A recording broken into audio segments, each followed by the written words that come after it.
Hello and welcome back to my channel guys. আশা করি সবাই খুব ভালো আছো আর আমিও ঠিকঠাক আছি। তো আজকে হচ্ছে আমার ব্যাঙ্গালোরের লাস্ট দিন। সো আমরা ব্যাঙ্গালোর থেকে বেরিয়ে গেলাম আর এখন আমি আর বাবা আছি উবেরে। তো কী করব, ব্যাঙ্গালোরে লাস্ট দিন ছিল আর আমাদের ফ্লাইট আছে আজকে, তাই আমরা সকাল সকালই বেরিয়ে গেলাম। আমাদের 11টার পর ফ্লাইট আছে, বাট আমরা একটু সকাল সকাল বেরিয়েছি যাতে জ্যামে সেরকমও পড়তে না হয়। আর ওয়েদারটাও তো দেখতেই পাচ্ছ কতটা ভালো, সকাল সকাল হালকা হালকা রোদ আর এই ব্যাঙ্গালোরের গ্রিনারি, চারিদিক থেকে সবুজই সবুজ। এদিকে শহর উন্নত হলেও কিন্তু সত্যি কথা বলতে গাছের অভাব নেই। মানে এখানকার পরিবেশটা অত দূষিত নয়, আমার তো মনে হয় বেশ শ্বাস নিতে ভালোই লাগে। আর রাস্তার উপর যে গাছগুলো আছে, একটা গাছকেও তারা কাটে না, হয়তো ম্যাক্সিমাম তারা ট্রিম করে, কিন্তু গাছকে কিন্তু কেটে একদমই ফেলে না। তার জন্য আপনার রাস্তার যে কোনো বিল্ডিং যত বড়ই থাক তার পাশে কিন্তু গাছকে দেখতেই পাবে। তো একটু হলেও গাছকে প্রাধান্য দেয়, আমাদের জায়গাগুলোর থেকে একটু বেশিই দেয়। যাই হোক, এটা শহর আর আমাদের ওদিকটা হলো মফস্বল এরিয়া। আর চারিদিকে গাছগুলো খুব সুন্দর লাগছিলো। আর এই যে সিটিটা, এটা আমার সব থেকে সুন্দর লাগছিলো, মানে দারুণ লাগছিলো বলে আমি হয়তো ভিডিও তো নিয়েছি। তো খুবই সুন্দর লাগছিলো, বিল্ডিংগুলো এত সুন্দর লাগে।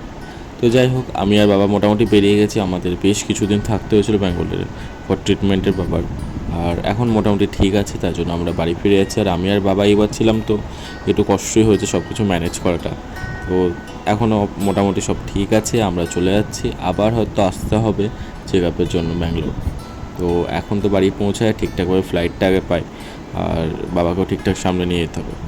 তো চলুন, আমি ভাবলাম অনেকটা টাইম বাকি আছে, তখন একটু ব্রেক নিই, একটু চায়ের ব্রেক না। আমি ভাবলাম ওখানে স্ট্রিটে ধোসাও আছে, দুটো খেয়ে নিই। বাবার খাওয়ার ইচ্ছাটা নেই, বাট আমি অ্যাটলিস্ট খেয়ে নিই, কারণ অনেকক্ষণ সেই ফ্লাইটে যেতে হবে। আর তারপরে এয়ারপোর্টে তো দাম জানেনি, যে কোনো জিনিসের দাম এত অতিরিক্ত যে খাওয়ার ইচ্ছা থাকলেও খাওয়া যায় না। তো তার জন্য আমি দেখলাম বাইরে আউটসাইডে একটু খাবার টাবার খেয়ে নিই, আর খেয়ে নিয়ে একটু গাড়ি দাঁড় করিয়ে রেখে খেয়ে নিয়ে তারপরে আবার এয়ারপোর্টের দিকে রওনা দেবো। তো আমরা মোটামুটি পৌঁছে গেছি এয়ারপোর্ট, আর জাস্ট মিনিট 1 থেকে 2 মিনিট এখানে দাঁড়িয়ে আমরা লাগেজটা নামাবো। আর দেখি পার্কিংটা খুঁজে নিই আমাদের টার্মিনাল 1। আর টার্মিনাল 1-এ নেমেই জাস্ট ইন্ডিগো, আবার সেই পুরনো ইন্ডিগো। চলুন তাহলে। ব্যাগ ট্যাগ লাগে চেকিং সব হয়ে গেছে মোটামুটি, আমি মোটামুটি আবার চেক করে নিলাম। আর এখানে একবার চেক করে নিয়ে মানে জাস্ট এই যে লাইনে দাঁড়িয়ে আছি, মোটামুটি লাগেজটা দিয়ে দেবো বলে লাগেজ দিয়ে বাবাকে নিয়ে আমি একটু আলাদা করে আবার বসলাম। আমি দেখলাম এখন অনেকটা সময় আছে। আর সিকিউরিটি চেকিং ওই যে ওপর লাইনটা দিয়ে যাচ্ছে সবাই সিঁড়ি দিয়ে, তো ওপর দিয়ে গিয়ে সিকিউরিটি চেকিং হবে। না একটু বসে নিই, ফ্রেশ ট্রেশ হয়ে নিই, তো দেন আবার ওখানে যাওয়া যাবে। আমি দেখলাম ওপরগুলো একটু, আমরা সিকিউরিটি চেকিং মোটামুটি কমপ্লিট হয়ে গেছে। আর আমরা একটু উপরে এসে জাস্ট ঘোরাঘুরি করছিলাম, দেখছিলাম পাশে যে শপগুলো কেমন কী আছে। আর আমরা চলে এসেছি নিচে, মানে আমাদের হঠাৎ করে গেট চেঞ্জ হয়েছে।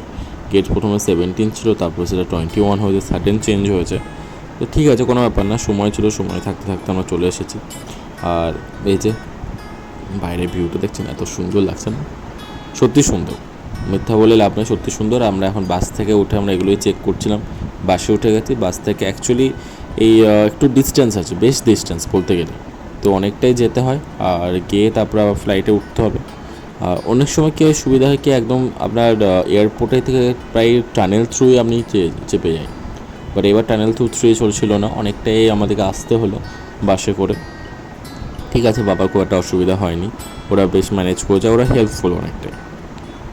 অনেক সময় একটা জিনিস দেখেছি, কেউ একা ট্রাভেল করতে ভীষণ ভয় করে, কিন্তু সত্যি কথা বলতে এটার কোনো চিন্তা করার কিছু নেই। ওখানে এয়ারপোর্ট থেকে শুরু করে বাকি ফ্লাইট অবধি আপনার মানে প্রত্যেকটা সুবিধা আছে। আপনারা জাস্ট মুখে কথা বলুন, আর তারা হেল্প করতে অবশ্যই দুপায় গিয়ে থাকে। তো এই জিনিসটা আমার খুব ভালো লাগে। আর তারা পেশেন্টের জন্য বেশ ভালো প্রেফারেন্স দেয়।